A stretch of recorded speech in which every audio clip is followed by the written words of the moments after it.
G'day and welcome back to the Talking Leadership TV podcast series. Thanks for joining us again. Our guest today is Marla Albertie. She's lived on a United States carrier and therefore understands the value of work-life harmony, autonomy and job crafting, which are areas that she's dedicated her research efforts under her PhD studies in industrial and organizational psychology, or the study of how people behave at work. She believes people need to understand their value and their worth in order to make progress in their careers and lives, which feeds into their behavior. She's putting together a series of what she calls fun books, starting with the Ultimate Brag Book, About Yourself, 100 Questions About How Awesome You Are. Marla is the owner and founder of the Truth Speaks Group LLC, a multimedia company that creates strategies and solutions for work-life integration and harmony, and more recently, a non-profit organization to help teens discover the field of industrial and organizational psychology. Marla is a certified life coach, trainer, associate professional in training and development, author, and has over 20 years of business coaching and training experience. She holds a Master's of Education, Bachelor of Applied Science, and an Associate of Science. As a native of Jacksonville, Florida, she loves to read, travel, and shop. Thanks again for joining us. I know you'll enjoy this podcast session, but enough from me. I'll hand over to Marla. Marla, thank you again for agreeing to have a chat with me. Now, as I said offline, I typically do the podcast around my guests' leadership journey, and we may have that conversation at another time, but we've got a couple of key areas that I want to talk to you about. So firstly, thank you for doing this. Of course. Thank you for having me. I'm excited to talk. Great. So let's look at the intersection, if we can, between leadership, training, and development. And before we get into talking about that, I have had an ongoing interest in what training means from a leader perspective and what development means from an organizational point of view. And there are mixes and matches where that's concerned. So I'll get started and I'll allow you to lead the conversation here. Is what do you think that intersection looks like? Oh, wonderful question. Well, first of all, these are two areas that I'm very passionate about, right? So we have training and development, and we have leadership. And I'm certified in training and development, and then I have a lot of leadership background and experience. So it's really good. I love it. So there is a huge intersection, because how often do we give titles to individuals to say, hey, you're a leader, but then there is no training and there is no development behind that, right? We give that title to that individual because they are a SME, right? And that's a subject matter expert. So they're a subject matter expert in that particular field, right? So in other words, you're really good at what you do, which is great, right? But just because you're really good at what you do, who said that you can lead people? Who said that you can manage people, right? So a lot of times when we put these people in leadership positions, the SMEs, right, we think back to the training part. What type of training, meaning, and let's talk about training, right? So training is not your academia sitting in the classroom or your professor is teaching or talking to you. That's not training. Some people think that's training. That is not training, right? Training is where you are getting ongoing learning and education through different formats. It could be through asynchronous, it could be synchronous, it could be classroom, webinar, workshop, listening to a podcast. It could be any one of those areas. So you're getting some type of ongoing learning as an individual. All right. So when we place these individuals, back to my saying, when we place these individuals in these roles, what has the company provided for them to be that leader, to be that trained, to be trained in that particular area? A lot of times, not saying every company, obviously, but a lot of times companies won't provide that information or won't provide that training. So that person's kind of stuck. Or if they do provide some type of leadership training, they will maybe pay for them to go to a class or something, or, but what I have discovered is, especially through my consulting, is a lot of these trainers, they don't know how to people manage, right? There's a difference. They don't know how to lead properly. And then they're put into these roles. The organization is expecting them to adapt to their culture and the organizational ways of how things work. And that person is stuck between the rock and the hard place, right? That intersection we're talking about.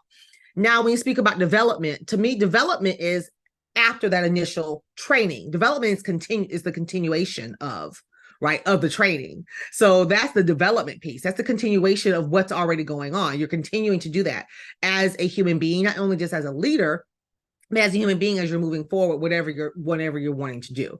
So those are the differences. That training is that initial upfront, however we want to say, type of classroom where we're doing that learning, that ongoing learning. The development piece is the continuation of that 2-3 years down the road. So where we say training and development, organizations have to have both and put them together so they can train and lead their teams and their managers, their leaders, and what needs to be changing, right? Because as we know, the world's changing and organizations got to keep up with that. So I'll stop right there because I can keep talking. Because it looks like you have questions. No, that's okay. I've often had the thought around almost the assumption that I think some businesses make, and I don't think size of business matters here, that once someone gets promoted up the chain, that the amount of training and or development they will need is a secondary or tertiary thought to them. It's not the primary thought, and that right. I've often had conversations around, you tap someone on the shoulder, they get promoted, and suddenly the most basic question is, one, do you want to work and lead people, and two, do you have the skill sets or inclination to do that? And that fits quite nicely into what you're talking about, that there's some subtle differences between what training is and what development is. If the experience is ongoing and immersive in terms of, say, doing a technical course at what we call a TAFE, you might call colleges or university, you don't consider them to be training because it's a fixed thing. It's not ongoing. Oh, okay. That's the difference. So that it's it's a fixed thing. It's not a part of their development. You can attend a college course or some type of, we have these MOOCs, these massive open online courses, right? Or MOOCs, right? You can attend that, right? So that's a continuation. That's the development piece. You're continuing to develop yourself, but it's not necessarily a training because it's a one-time event that happened, and it's not, it's not put on by your organization, right? So, or you're not bringing someone in, you're sending someone out to learn other tips, right? So it's a little bit of a difference there. I would consider that, again, development, continuation of the development. Sure, and the distinction, we could argue about that for any length of time, but I understand what you're talking about. And I don't necessarily disagree. I've done a mix of both, and where I think I confuse the issue occasionally is it's all ongoing develop. It's all continuous learning, that lifelong learning philosophy that you can learn from any one of those experiences. Now, if you tease what they are out, you get to the definitional distinctions that you've made, and that makes sense to me. Now, I'd like to ask you, at least from an American point of view, of what you've seen in American businesses. So this is one of the reasons I wanted to talk to you, is that you can give a perspective that I don't have in Australia. And I'll assume here that there isn't a difference until you tell me that there might be. Do leaders in organizations give enough attention to the impact of training and development on their people, or are there challenges to that? And the biggest one I can think of is the cost of doing it. And I mean cost in terms of actual dollars, and then cost in time. So do you see that tension in the businesses that you've worked with? Oh yeah, definitely. The time, to me, the time is more of a factor than the cost, right? Because a lot of times when, let's say, going back to our example we mentioned earlier, a lot of times when we promote folks or get them into these roles, we want them to start running right away.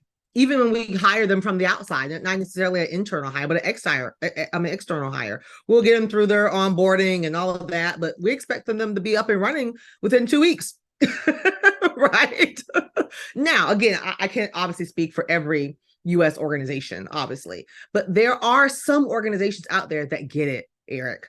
There are some that will take months to properly train and develop and onboard their people, whether they're internal or external, moving, whatever department it is or whatever's going on. There are some departments that spend the money and the time to do that. And there are some that are, you know what, I don't have time. I need this person coming with X amount of skills. I'll show them our culture of how we do things, and then they need to be up and running. They need to be going, take these 5 online courses that we have in our online academy and get to running and let me know how it works out for you in my Dr. Phil voice. Right. So sometimes I've seen both, actually. I've seen both. And sometimes with the latter of having them come in and just get to running, that's where that turnover rate comes from.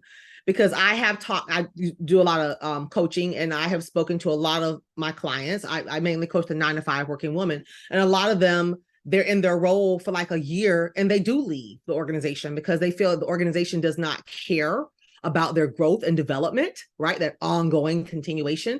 They were never properly trained in their role, or they'll get in the role, Eric. They'll get in the role and won't do what was described in the job description or the interview. So now they're not even using the skill that they hope that they were hired for. They're using the skill for they're not using that skill. They're using a skill that they never even tapped into.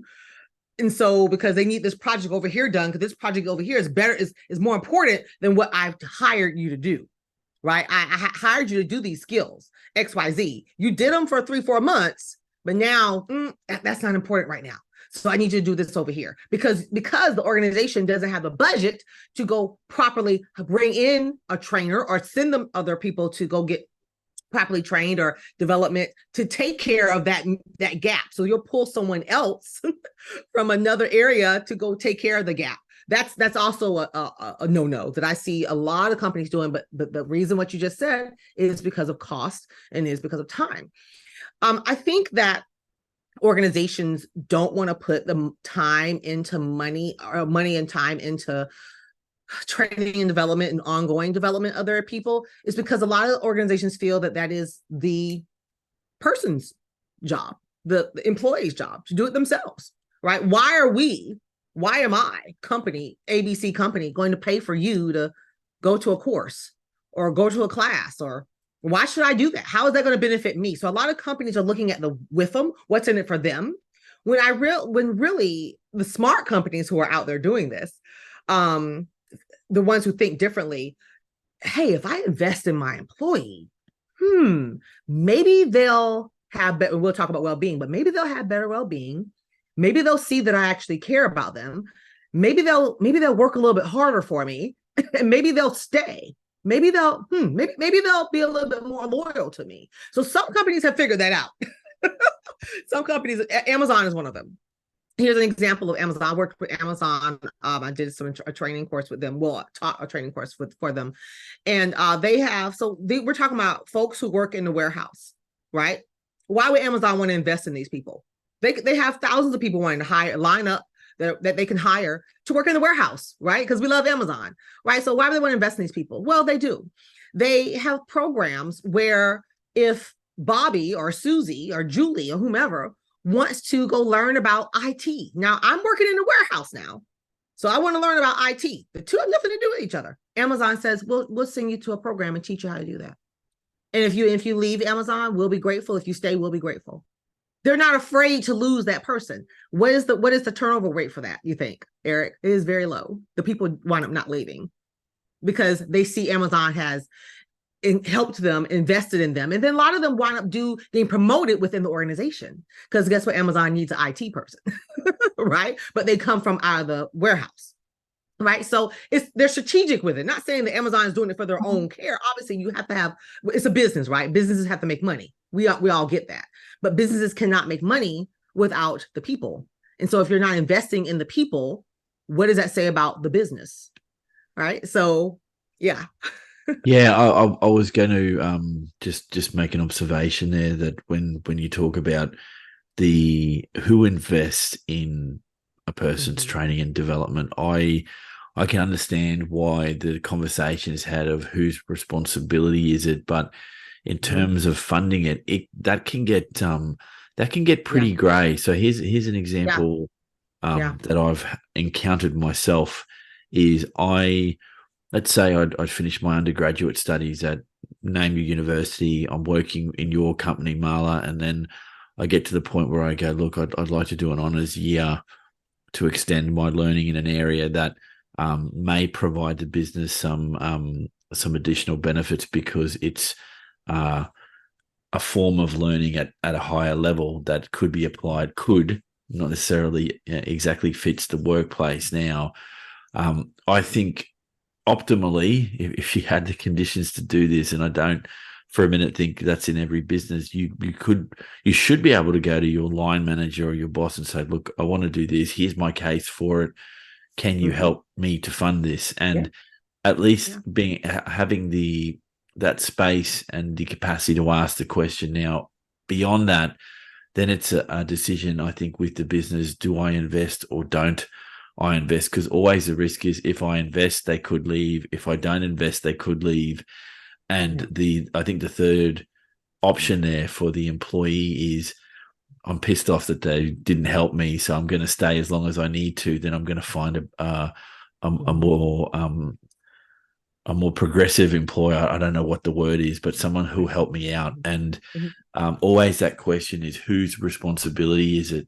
And it depends, I think, like you said, is it an investment in the business and my people, or is it a potential cost to me? And I don't think there's a natural final outcome to that everyone will agree with. I don't think. And you've made that fairly clear. Look, this segues nicely into that idea around quiet quitting and the great resignation. So this will be a two-parter, and I don't like doing this when I'm asking this, so maybe it's two separate questions. Talk a little bit about quiet quitting for me, and then if you can, talk to me a little bit about the great resignation. So let's start with quiet quitting. Yeah, sure, definitely. So kind of going back to your example you just gave, right? So that person says, oh, you know what? Fine. My leadership or my company doesn't want to invest in me. So fine. I'll just come and do my job and won't put anything extra in it. That's a prime example of quiet quitting. You're just coming to work. You're just a shell. And so when I heard the term quiet quitting, I said, oh, we finally have a name to it, because quiet quitting has been going on for years. People have been doing this for years.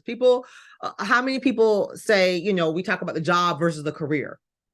When you ask a lot of people, what do you have? Well, I just got a job. I'm not invested. I'm not, they can have, this activity going on or that. I'm not coming to that activity. I'm not doing that. That's extracurricular activity. They don't pay me enough to do that. All those are quiet quitting phrases. All of those are quiet quitting examples, because that employee says, you know what? They don't want to invest in me, so why am I going to invest in them? I'm exchanging hours for dollars. I'm giving them hours, they give me dollars, period. So why should I be a part of the club or the resource group or the extra meeting to help volunteerism out there? Why should I do all that? I'm not getting paid anything extra. That my leadership doesn't value me. My leadership doesn't see me. So why am I going to do anything extra? That's quiet quitting. That's quiet quitting. Quiet quitting is being on the Zoom call, because we're in the virtual world, right? Being on the Zoom call in the Zoom meeting with your camera off and only putting your camera on when you're called upon. And when you're called upon to give an answer or response. So Eric, what do you think about that? Oh, I agree with Susie. And then you cut your camera back off. That's quiet quitting. That's been going on for a long time. And I think the reason for this quiet quitting, I think now the society is paying attention to it more because of, and we can't blame everything on COVID, but COVID did a lot of stuff, right? For the world. It changed the world literally. And I think people are realizing from their jobs, this job really doesn't care about me. This job really doesn't. I think the companies are realizing whether their jobs care or don't care about them. And that means care in a sense of their family, care in a sense of them being a human being, care in a sense of training and development, ongoing growth, care about their work, their environment. That's why I go back to leaders. This is why leaders need proper manager and leadership people training, because it's one thing to be the SME, but it's something else to be able to lead people. The number one factor of leading people is you have to like people. I don't know why this is left out of leadership training sometimes. That's the number one thing of leadership. It's not the title. It's you have to like people. You have to actually care about the people, right? Before you care about the work they do or before you care about their skills. So if you wonder why they're quiet quitting, it's because it's something the leader's not doing. Because everything, I don't care what we think or say, everything rises and falls on leadership. And that leader should know that. And if everything rises and falls on me as a leader, I got to stand up and take responsibility of that. If my team is quiet quitting and I'm not paying attention, there's something wrong. Every leader should know if their team is quiet quitting. Every leader should know that. But are they paying attention to it? Are they busy trying to satisfy the leaders above them to make themselves look good? I've seen that quite often. And so that leads into the great resignation. So it's somewhat the same thing, right? But some folks that are quiet quitting can't necessarily resign, right? So the great resignation is coming up with that baby boomer generation, even my generation, Generation X, right? You know what? I've had enough. I'm tired. I'm good. I've worked since I was 16. You know, I'm 50 now. It's time to stop. So it's time to move forward because they've already done the quiet quitting. So it's say, you know what? It's time to move forward just to do something else that brings me joy, that fulfills me. Because if a job does not fulfill you, the quiet quitting is going to set in first. Then they will resign, right? They will resign and they will move forward. Now, whether they go on to another organization or whether they go on to lead their businesses, right? What I just recently did. You know, I'm leading my businesses full time. It's whatever that person wants to do, but that person's going to realize, you know what? I have something a little bit more meaning. People want meaning. People want depth. It's not all about just work, and typing up emails all day and being on Zoom calls for no reason, right? People want to know their work matters. But as a leader, if you're not allowing that space, allowing that autonomy, I'm studying autonomy in my PhD studies, it's very fascinating. The amount of autonomy that's not allowed in the workplace to let people grow and develop and flourish. And as a leader, if you're not allowing that, what do you think is going to happen? They're going to quietly quit and they're going to resign and they're going to retire or they're going to just move on and they're going to leave your organization. And as an organization, you should be looking at that. Leaders, chiefs, you should be looking at that. Because yes, you may have a line of people outside your organization knocking to get in there. But do you think that Susie left because of values? Susie left because of your mission? No, Susie left because of a person. So the next person that comes in to take Susie's place, do you not think people are going to talk to Susie and tell her the same things? And how long is Susie going to stay? So it's going to be a constant issue unless the leadership is addressed, the top issue is addressed. It's going to be a consistent issue. And some companies are getting it and some just don't. Yeah, I'm fascinated when you talked about autonomy in the workplace.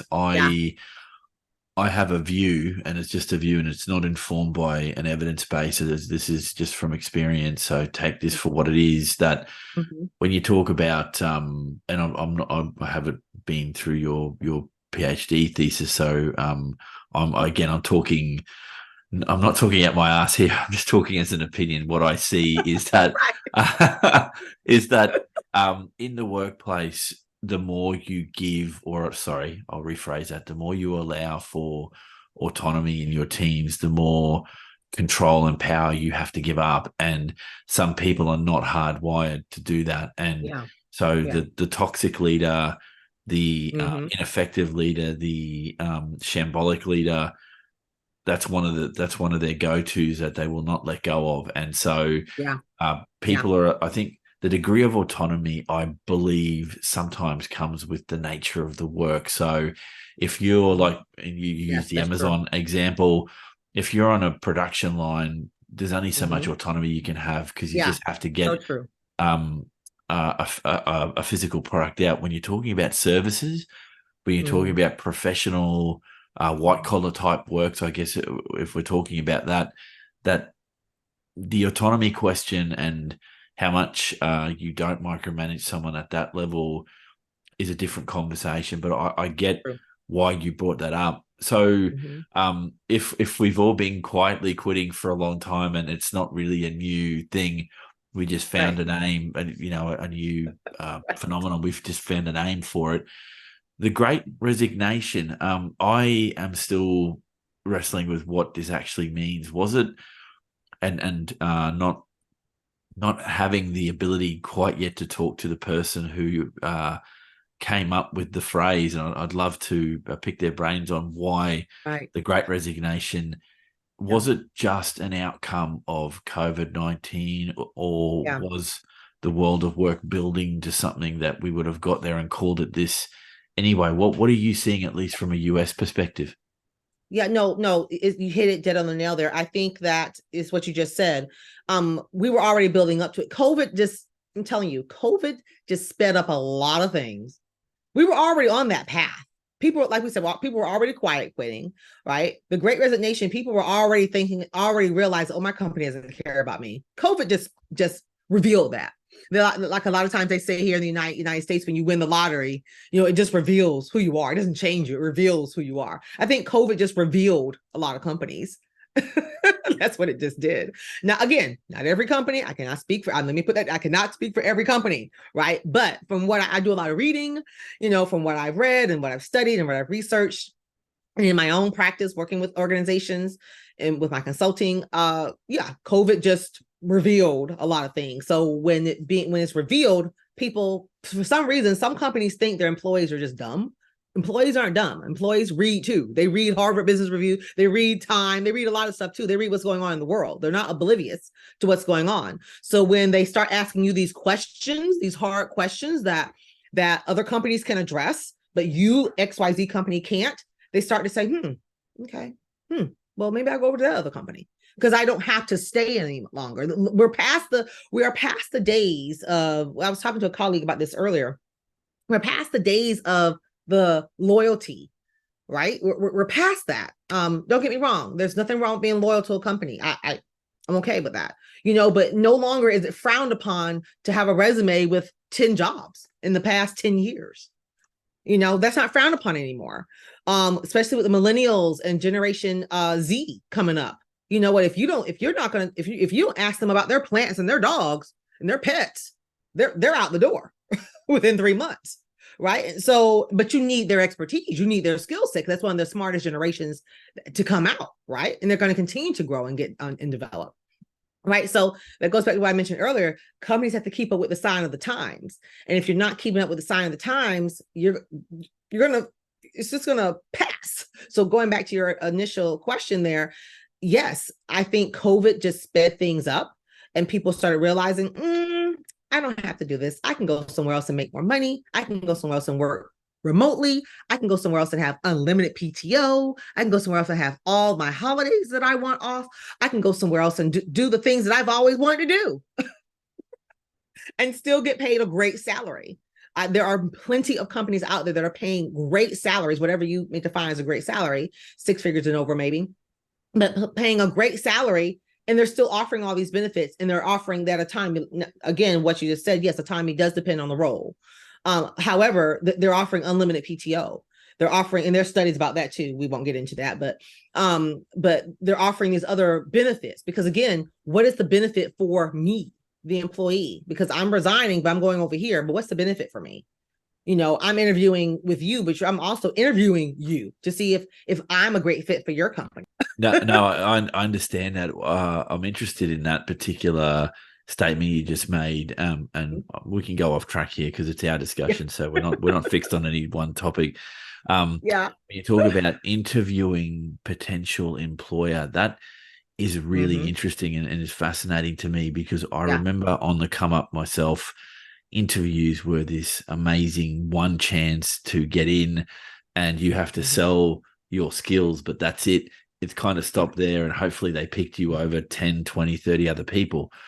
Whereas now I get the sense that younger potential employees, so not my generation, but those in their 20s and 30s, are prepared to put some questions back to their employer about the workplace. And it seems to me not irrational to not to have done that in the interviews that I was with. And I'm like, why didn't I do it? Because I viewed back then that the employer had all the leverage and I had none. Whereas if they've given me an opportunity to interview, then I need to say to them, you're not just taking a chance on me, I'm taking a chance on you because I want to come here as much as you may need me to be here. And that Mm-hmm.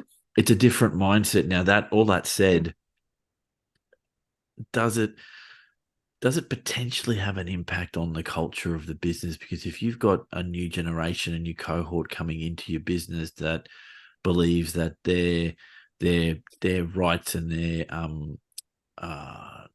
their extras in their work is so important that they will change the culture of the place. Like I see a potential set of issues growing there that our generation, so we're from the same Yeah. generation, you and I, that looking Yeah. back, I look at who's coming through and I really don't know a lot more about them other than to say that they are quite keen to put forward what they want and they're not afraid to do that. And I don't see that personally as a challenge. It's just a different way of thinking about the Yeah. world of work. And do you think businesses have caught on to that as a fact for the potential new pool of people coming through, or is it still a surprise to some? Both. So let's talk about what is culture, right, Eric? So culture is shaped by, I hate to keep going back to this, but who? Leaders, right? Who shapes the culture of an organization? The leaders do, right? So if the leaders are coming in suited up, fresh cuts, the women are wearing their hair back in buns and they're all, stuffy, that's the culture they're going to lead. So people beneath them, the worker bees beneath them, are going to feel like they can't be themselves. They have to come with suited up and do this or that. How many times have you seen on interviews or are seeing different articles, folks where they're interviewing the CEOs in jeans and a t-shirt, you know? Yeah, I don't care if my folks come to work in a t-shirt. I mean, I'm concerned about their brains, not their clothes, you know? So again, but who's saying that? The leader, the leader. So yes and no to that. Yes, the leader is the leaders, the chiefs, the uppers are the ones who lead that culture. But it is, yes, those new folks coming in can potentially change that culture. And here's the factor between that, Eric. If they feel that they cannot make change in that culture, they come in and they feel they don't fit into that culture, they'll leave because they want to know what they're making impact. People want to know they're making a difference in the work that they're doing.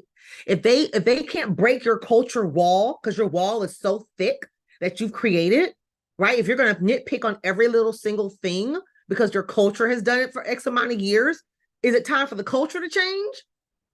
Maybe so. Maybe so. Is it time for leadership to change? Maybe so. So someone has to see that because cultures are meant to change. They're not meant to stay. You cannot have the same culture you had in 1950 in 2023.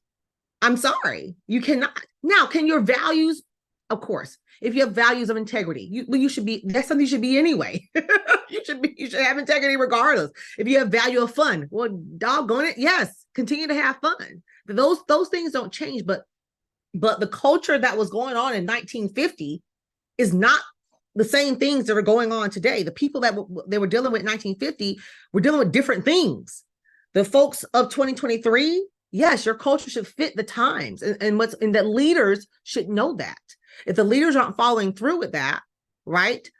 Again, let's look at the remote work, right? If an organization does not want to adopt remote work, now we're not talking about factory workers, and come on, let's use common sense, right? We're not talking about those type jobs, right? You cannot work from home and work in a factory. We know that, right? But if you have an organization, you mean there has to be HR in your organization, there has to be legal in your organization, there has to be IT, or you mean those people have to be on site? They have to be on site. they have to. I mean, well, why wouldn't that HR person, that legal person, or that compliance person go work for another organization that says they have adopted the remote work and they can just work for them and make more money? Because your organization, you don't want to break this barrier, this wall, this culture barrier you have. So you want to make them come in and work for in whatever reason from the office because they need to have that camaraderie, which is fine. But what is the why behind that? What is the reasoning behind that? There normally isn't a reason, right? Because it's most of the time not necessary. So again, that is that leader or leadership team not keeping up with the times. So therefore, they're shaping the culture to continue to stay in this box, right? HR departments, I've seen I'll give a prime example. I've seen a very wide range of HR departments. I've seen organizations that have HR departments that strictly focus on recruiting, and onboarding, and pay and compensation. But you have training and development. You have the IO psychologists like me. You have all those other folks in different departments. They're spread across the organization, right?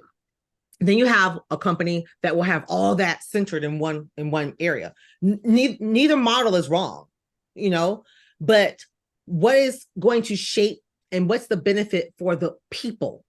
Because human resources is to serve humans and to provide them with resources. So how is it going to help the organization, right? And I think organizations have to think about that. Simon Sinek talks about this all the time. You have to think about your people. Yes, we know you're in business to make money. That's what a business is for. We get that. I think people that you've hired understand that. They're not dumb, right? But if you don't treat them properly, that's why I'm so passionate about workplace behavior, right? That's what IO psychologists, that's what we do, right? We study that.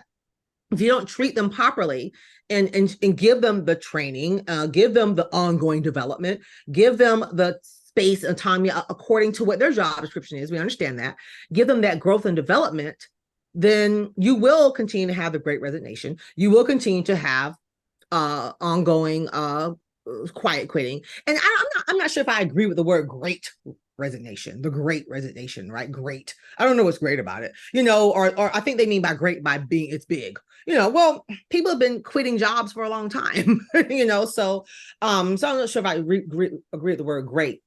But I think going back to the question, I think the culture piece stems from the top.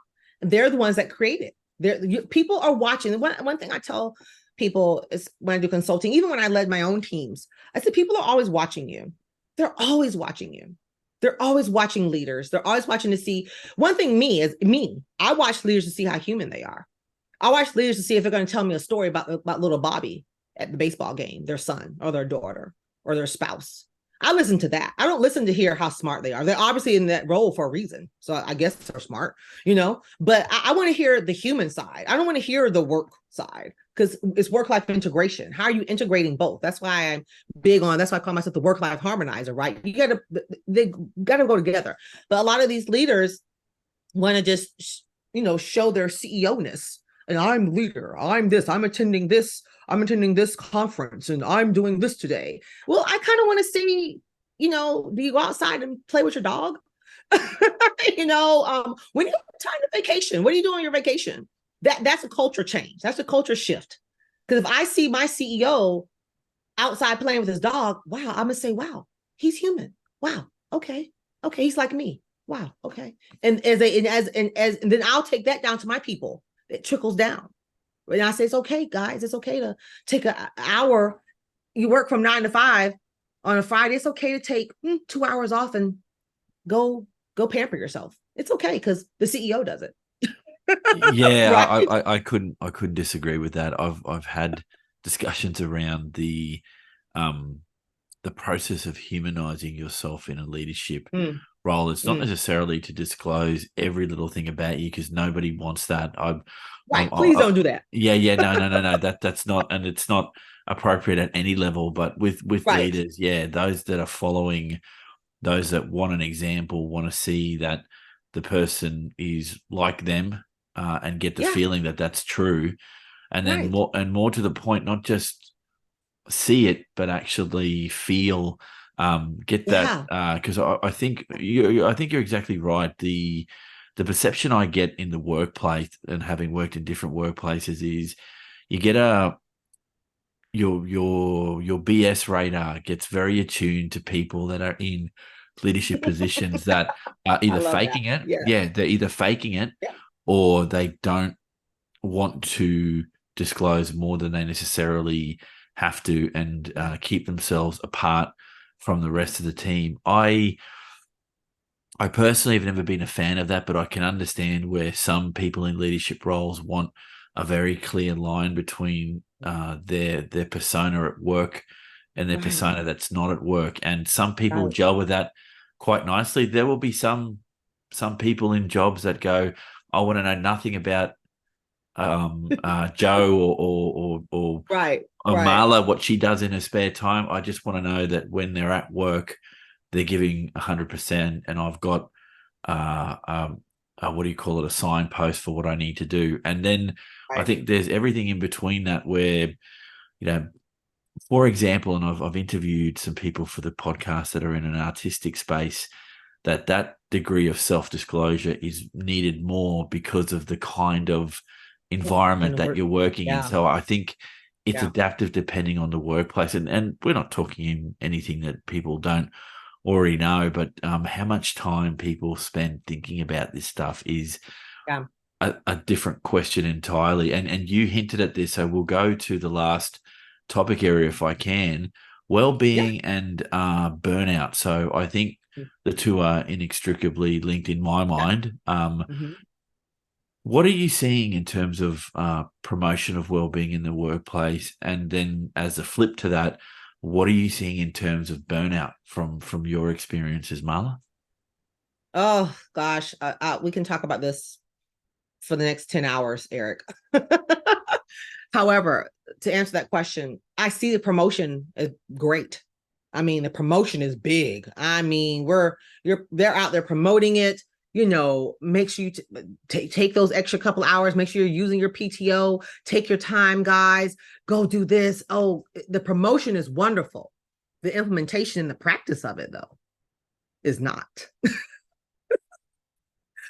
Let's hurt some feelings here, because it's good to, everybody wants to look good, right, to the public, right? You got to look good to the public, right? And kind of going back to what you said, I love your BS factor, right?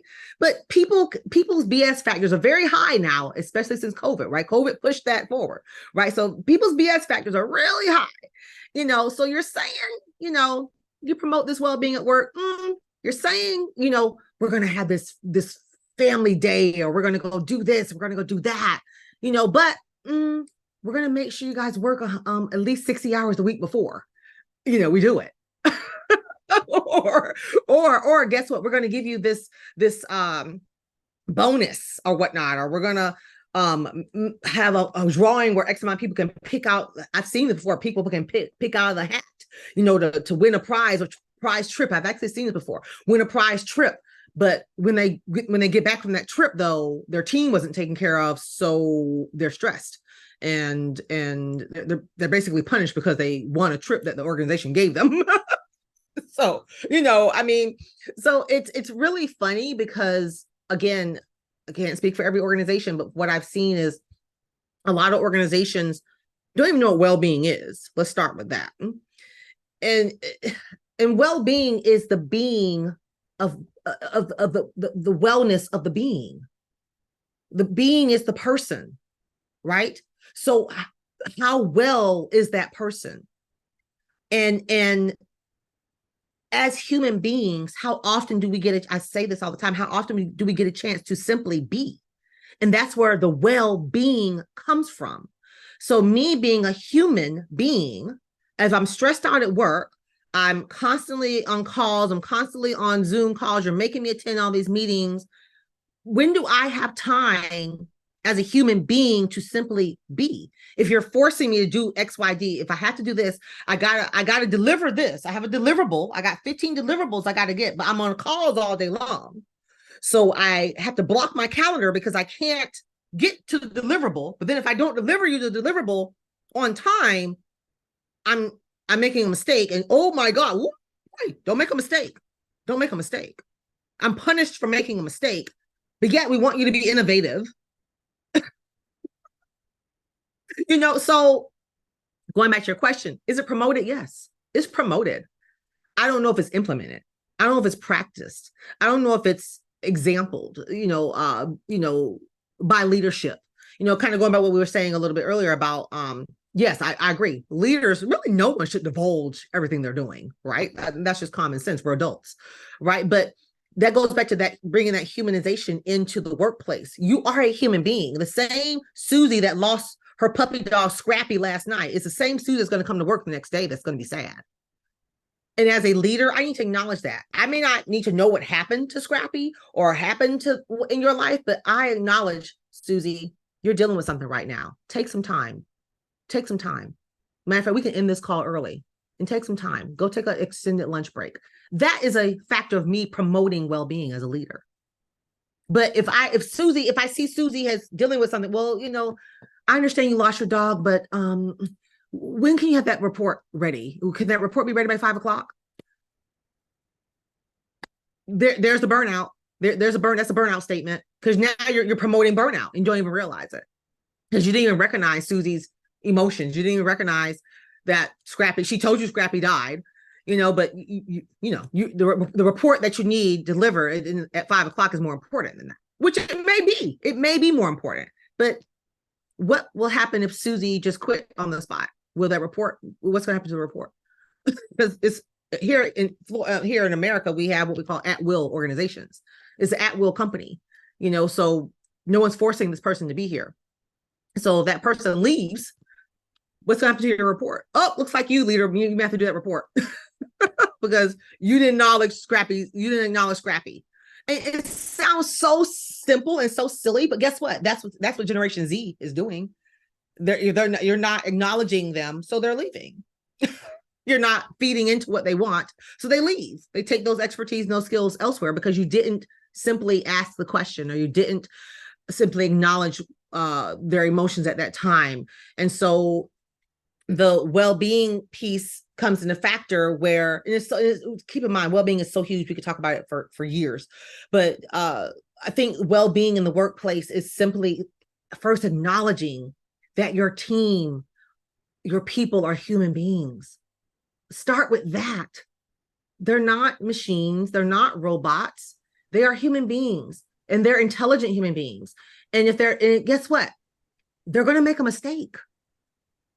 Mm-hmm. Yeah. So this is where you as a leader need to coach them, guide them. Don't give up on them. Now, if there's behavior issues, if there's ongoing problems and you've done the coaching, we're talking about, that's a whole separate podcast, right? But people are going to make mistakes. People are going to have days where they come to work and they're just not feeling themselves. Maybe they were sick last night. Maybe they had a sick child last night. Maybe their parent passed away the night before, or they're taking care of their parent and they're just exhausted. They're tired. As a leader, we need to recognize that and understand that plays into their well-being. So they're already coming to work because they have other things that they're dealing with. Now here you come because you have your requirement. So that person has to be what they're not. They have to be this machine, which they're not. So that's going to cause them to feel some kind of way. And because if they can't satisfy you, the leader, and get the job done the way you want it done, that's where autonomy comes into place, where the way you want it done. Oh, now they're a failure, which I don't believe in that word, but now they're a failure. Now they haven't learned enough, right? So I got to find somebody else to do the job. Okay, well, fine, you can find somebody else, but what did you do to help that person, to coach that person, to lead them and guide them in their well-being, in what they need done? So if you're paying attention to well-being in the workplace, then as leaders, if they're paying attention, then then your people will be fine. But what we've discovered is, going back to the very first statement, it's promoted, but it's not implemented as much. It's not, an example is not being shown as much, but promotion is high. Promotion is very high. Yeah, it sounds like you've had a lot of experience with that. I was interested when you said the employer makes the burnout statement and suddenly they're not worried about the health and well-being of the people that they've got. Yep. To what degree, though, and I'll flip this around a little bit if I can, is taking care of self and avoiding burnout in yourself just as important? And an example here is you might have a team member or multiple team members that are your type A personality, that work is all that drives them. An inability to manage yourself can lead to very bad consequences when it comes to burnout. So if I had to weigh this up, I would say there is some give and take here when it comes to understanding what burnout looks like, because it's one thing if you've got a bad, ineffective, toxic work culture versus the person themselves. So in an Yeah. environment where everything is good, you're well looked after, your leadership actually gives a crap about you in the job, but you don't look after yourself and you start to Mhm. burn out, that's a Yeah. different conversation. And that Yeah. one I think goes to the heart of no amount of training and development is going to stop someone's personality Right. dominating if all they focus on is their work. So do you Mhm. see a space, I guess, for personal accountability when it comes to burnout in some circumstances? Yeah, oh, this is such a good question, Eric. Something I always tell my clients is you have to schedule you on your calendar. If you look at your calendar, work calendar, personal calendar, whatever calendar, and it's constantly filled with all these meetings and you're not anywhere on there, then you're letting the world run you instead of you running your world. I'm not a fan of the term time management. I think it's dumb. You can't manage something that keeps moving, right? But I am a fan of what you just said earlier. You said people person management, your self management. You can only manage you. So this is where boundaries come into place. Whenever I'm coaching someone, I always say, well, what do you have blocked on your calendar to do that? They say they want to read 15 minutes. Is that blocked on your calendar? They want to write this book. Is that blocked on your calendar? Is writing time blocked on your? What do you mean block it? No, write the word. Write a book. Write one page in my book. Put it on your calendar. The brain has to see the words in the actual device in your actual phone, right? It has to say that, because if not, you won't do it. If you want to go to the gym, like example, I have on my phone, go to the gym and work out, right? So if I see that on there, oh, okay, then this is my hour, this is my boundary to do that. So that means during that time, if I go to the gym, that means I'm not on the phone, I'm not watching TV unless the gym has a big TV and I can watch. But I'm doing that. I'm doing that one activity. So yes, you are responsible. It is not your organization's responsibility to make sure you are taken care of 100%. It is your responsibility, just like it is not your organization's responsibility to make sure you are promoted and your career is taken care of. I have a phrase called creating your career. It's not your leader's job to create your career. Now, can they help you? Is it a leader's job to help you, guide you, coach you? Yes. That's leadership one-on-one. Yes. Every person that I've led, I can honestly say I've helped them in their career. I've helped promote their career, but they have to come to me and tell me what they want. I'm not psychic. I don't know, right? They have to talk to me about it. Hey, Marla, I got a question. Or so I've given that advice. I've given that unsolicited advice, right? So I think that it's a two-edged sword, right? Yes, you as an individual, you have to take responsibility for your well-being. If you see yourself getting burnt out, then you need to stop. Put a boundary, put a blocker on your calendar, put a boundary, because guess what? Who are you? And this is what I ask folks this question. Who are you trying to look good for by continuously going on and on and on? Right? You're continuously doing this work pattern. I gotta work. Okay, you mentioned it earlier. You said that some people are fed by that. That feeds their soul to work. In my Dr. Phil voice, how's that working out for you? It doesn't. From the people I've coached. Again, I haven't coached the world, so I don't know. But the people I've coached, I've had quite a few people that are workaholics. I think I work a lot, but at the same time, I also play a lot too. So it's a balance for me. It's a harmonization. I don't like balance. Harmonization for me, right? So the folks that I've coached, those worker bees that just got to be seen, and there's something deeper going on. It's more of a psychological issue going on. And sometimes it's something from the past, sometimes too, from what I've discovered. But we won't get into that. But I do ask them that question. What's the reward here besides a paycheck? What's the reward of this continuous, I'm a go-getter, I'm a diehard workaholic here, my company needs me? No, they don't. They can replace you. They can replace you. I always, and I hate to go drastic, but I always do this, Eric. I say to folks, okay, you're working. I get it. You're passionate about your job. I'm passionate about my job. I'm passionate about my work too. I always have been. But I also know I never lose sight of two things, Eric, and we can close on this. I never lose sight that an organization is a business. They have the number one goal is to make money. I never lose sight of that. And number two, I never lose sight of the fact that, God forbid, I can go out here and die tomorrow. They will replace me. And I hate to put it so drastically, but it is the truth. And if you keep those two thoughts in the back of your mind, you'll be easy. Your BS sniffer will be very high, because mine's high. I can sniff it out real good. Right. And you'll see, oh, okay, this company doesn't care. You'll figure it out real quick if you keep those two things in the back of your mind. It's not personal, right? It's not personal. Some companies get it. That's why we said this earlier about the business piece, and I value my employees because they're the ones that make me the money. I get it.